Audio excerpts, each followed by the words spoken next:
Hello friends, welcome to Indian Study पर आपका स्वागत है। दोस्तों, जैसा कि आप सभी लोग जानते हैं, दोपहर में मैंने आपको एक वीडियो प्रोवाइड करवाई थी जिसमें मैंने आपको बताया कि दिल्ली फॉरेस्ट गार्ड का जो आपका एग्जाम है ये 1 से 7 मार्च के बीच है, जैसा कि नोटिस में साफ साफ लिखा हुआ था।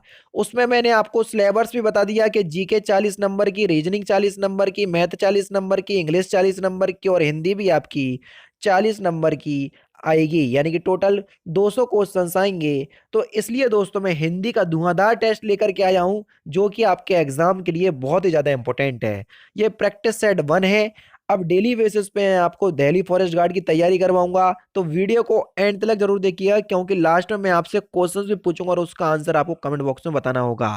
वीडियो स्टार्ट करने से पहले मैं आपको बता दूं दोस्तों, अगर आप घर बैठे यूपी के किसी भी एग्जाम की तैयारी करना चाहते हैं तो अनअकैडमी आप लोगों के लिए अलग अलग कोर्स चला रहा है UP triple S C category के अंतर्गत, जिसमें एक कोर्स के बारे में मैं बता रहा हूं, यूपी ट्रिपल एस सी लेखपाल बैच, जो कि 3 महीने का टारगेट बैच है, जो कि 9 फरवरी से स्टार्ट हो जाएगा और 30 मई में आपका खत्म भी हो जाएगा, जिसमें अनअकैडमी के आपको टॉप एजुकेटर अलग अलग सब्जेक्ट पढ़ा रहे हैं। जैसा कि आपको दिख रहा होगा, अगर आप इस कोर्स को परचेस करना चाहते हैं तो डिस्क्रिप्शन में लिंक दिया हुआ है। इस कोर्स को परचेस करोगे तो UP triple S C category के अंतर्गत जितने भी कोर्स चल रहे होंगे उन सभी कोर्सेज को एक्सेस कर पाओगे, यानी कि एक ही सब्सक्रिप्शन के साथ पूरी कैटेगरी में जितने भी कोर्स होंगे उन सारी कोर्सेज को एक्सेस कर पाओगे। कोर्स को परचेस करने के लिए लिंक डिस्क्रिप्शन में दिया हुआ है। रेफरल कोड अप्लाई कीजिएगा इंडियन स्टडी, जो कि अपने चैनल का नाम है, तो आपको इंस्टेंट 10% का डिस्काउंट भी प्राप्त हो जाएगा। तो चलिए देखते हैं पहला क्वेश्चन। पहला क्वेश्चन, हिंदी भाषा की बोलियों के वर्गीकरण के आधार पर छत्तीसगढ़ी बोली कैसी बोली है? तो देखो, जो छत्तीसगढ़ी बोली जो है ये पूर्वी हिंदी के अंतर्गत आती है, ठीक है ना। पूर्वी हिंदी में 3 बोलियां हैं, अवधी, बघेली और छत्तीसगढ़ी, ठीक है ना। तो इस बात को ध्यान रखना। पहला ऑप्शन बिल्कुल करेक्ट हो जाएगा। ए और ए वर्ण का वर्ण क्या कहलाते हैं? इनको हम कौन सा वर्ण बोलते हैं, जल्दी बताओ। तो ये जो है ये कंठ तालव्य वर्ण कहलाते हैं, यानी कि इस क्वेश्चन का चौथा ऑप्शन जो है वो आपका बिल्कुल क्या होगा प्यारे दोस्तों, करेक्ट हो जाएगा। इस स्थान के आधार पर बताइए कि मूर्धन्य व्यंजन कौन से है, जल्दी बताओ। मूर्धन्य व्यंजन आपको बताना है। अगर आपको पता है तो आप आसानी से इस क्वेश्चन का आंसर बता सकते हैं। पूरा जो टा वर्ग होता है ना, टा ठा डा ड़ा णा, ये पूरा टा वर्ग पूरा मूर्धन्य से बोला जाता है। तो जो आपका तीसरा ऑप्शन होगा वो आपका बिल्कुल करेक्ट होगा। शुद्ध वर्तनी का चयन कीजिए। स्थाई किस प्रकार से लिखेंगे, जल्दी बताओ। स्थाई आप किस प्रकार से लिखते हैं? दूसरा ऑप्शन बिल्कुल करेक्ट हो जाएगा। कौन स्वर संधि का उदाहरण है, जल्दी बताओ। संयोग, यहाँ तो व्यंजन संधि होगी। मनोहर हटा दो, नमस्कार हटा दो, पवन पवन जो है ये स्वर संधि का उदाहरण है। चौथा ऑप्शन बिल्कुल करेक्ट हो जाएगा। तो पवन में जो संधि होगी एक्चुअल में देखा जाए तो अयादि स्वर संधि होगी यहाँ पर, ठीक है ना। तो ये चौथा ऑप्शन करेक्ट होगा। विश्वामित्र का संधि विच्छेद बताइए कि विश्वामित्र का सही संधि विच्छेद क्या होगा। इंपॉर्टेंट क्वेश्चन है, जल्दी बताओ कि विश्वामित्र का सही संधि विच्छेद क्या होगा।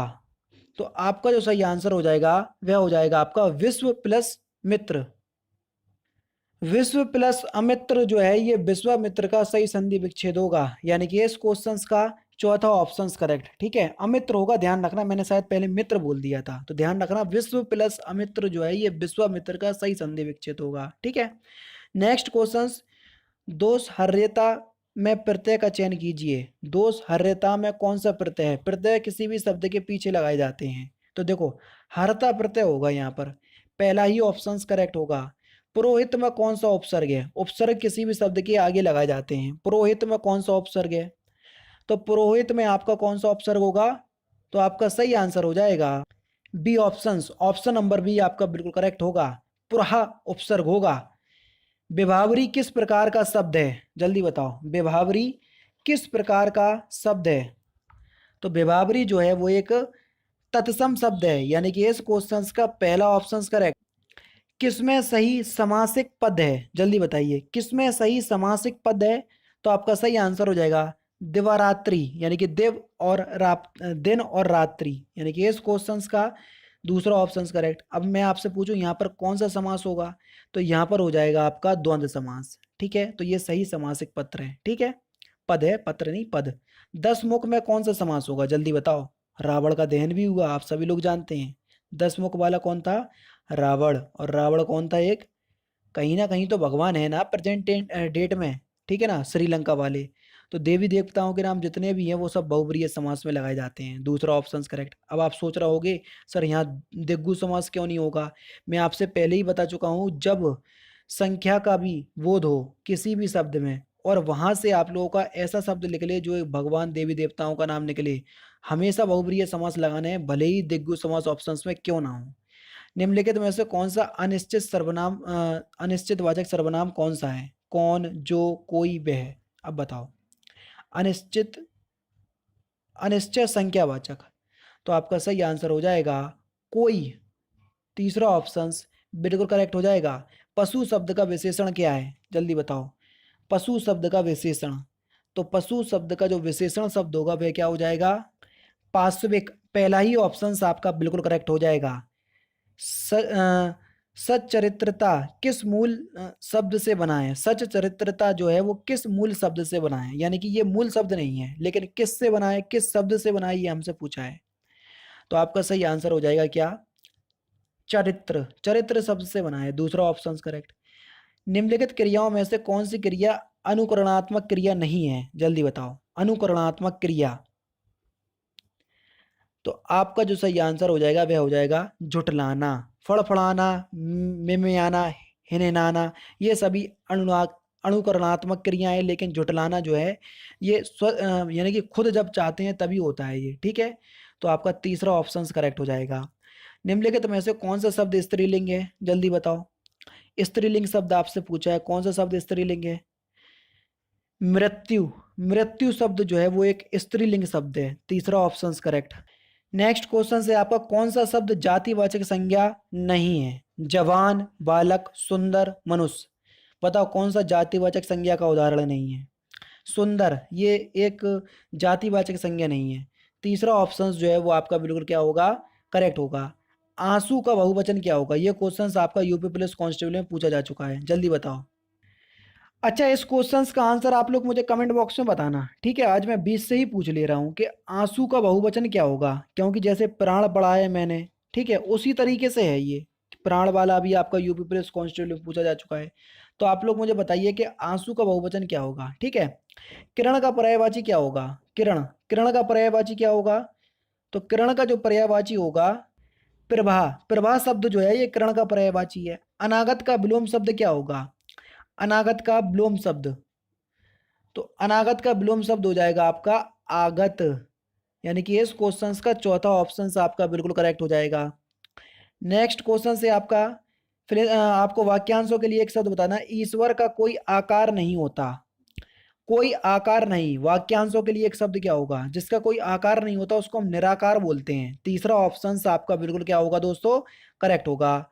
आंखों के सामने घटित घटना पर विश्वास तो करना ही पड़ेगा। आंखों के सामने, वाक्यांशों के लिए एक शब्द क्या होगा? तो इसको बोलेंगे हम प्रत्यक्ष। यानी कि इस क्वेश्चंस का पहला ही ऑप्शन जो है वो आपका बिल्कुल क्या हो जाएगा प्यारे दोस्तों? करेक्ट हो जाएगा। नेक्स्ट क्वेश्चन 63 और 64 में आपको रिक्त स्थान की पूर्ति करना है। नेक्स्ट क्वेश्चन से आपका कि इस पुस्तक में आचार्य नरेंद्र देव के बहु फिल इन द ब्लैंक्स व्यक्तित्व को कलात्मक ढंग से चित्रित किया गया है। तो फिल इन द ब्लैंक्स के स्थान पर क्या आएगा? इस पुस्तक में आचार्य नरेंद्र देव के बहुआयामी व्यक्तित्व को कलात्मक ढंग से चित्रित किया गया है। यानी कि आयामी आगा। तीसरा ऑप्शन करेक्ट। बंधु बांधवों ने शोक संतप्त नारी को समझाया और कुछ देर बाद वह फिल इन द ब्लैंक्स हो गई। और कुछ देर बाद वह क्या हो गई? प्रकृतिस्थ हो गई। यानी कि तीसरा ऑप्शन बिल्कुल करेक्ट हो जाएगा। नेक्स्ट क्वेश्चन, निम्नलिखित में से शुद्ध वाक्य का चयन करना है। कौन सा बात वाक्य जो है वो शुद्ध है? फल बच्चों को काटकर खिलाओ।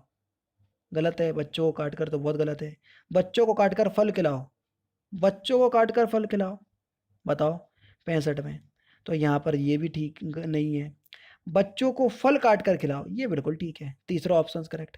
अग्नि परीक्षा देना इस मुहावरे का सही अर्थ क्या है? अग्नि परीक्षा देना इस मुहावरे का सही अर्थ क्या है? कठिन परिस्थिति में पड़ना। चौथा ऑप्शन करेक्ट। छाती पर मूंग दलना, इसका सही अर्थ क्या है? छाती पर मूंग दलना, इसका सही अर्थ क्या है? तो सही आंसर हो जाएगा पास रहकर दुख देना।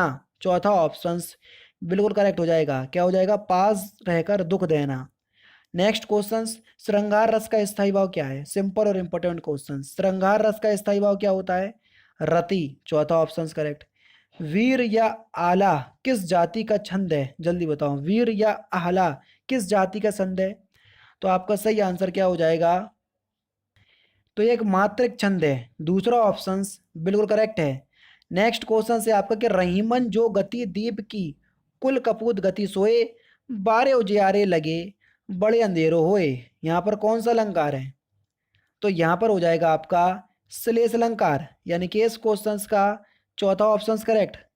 नेक्स्ट क्वेश्चन, पुल्लिंग स्त्रीलिंग शब्द युग्म की दृष्टि से कौन सा युग्म जो है वो अशुद्ध है, गलत है? कर्ता का जो स्त्रीलिंग शब्द होता है वह होता है आपका कत्री, पता नहीं, नेता का नेत्री ठीक है, दाता का दात्री ठीक है, दाता का दात्री ठीक है। ठीक है, तो पहला ही ऑप्शन करेक्ट होगा। कर्ता का जो स्त्रीलिंग शब्द होता है वो होता है आपका कर्त्री, ये होता है। ठीक है, रा की मात्रा लगती है, यहाँ पर नहीं लगाई, तो पहला ऑप्शन करेक्ट हो जाएगा। तो दोस्तों ये थे आपके 36 इंपोर्टेंट जीके के हिंदी के क्वेश्चंस जो कि मैंने आज की इस वीडियो में आपको कवर करवा दी है। और आपसे क्वेश्चन से पूछा कि आंसू जो शब्द जो है इसका बहुवचन क्या होगा, तो इस क्वेश्चंस का आंसर आप मुझे कमेंट बॉक्स में जरूर से बताइएगा।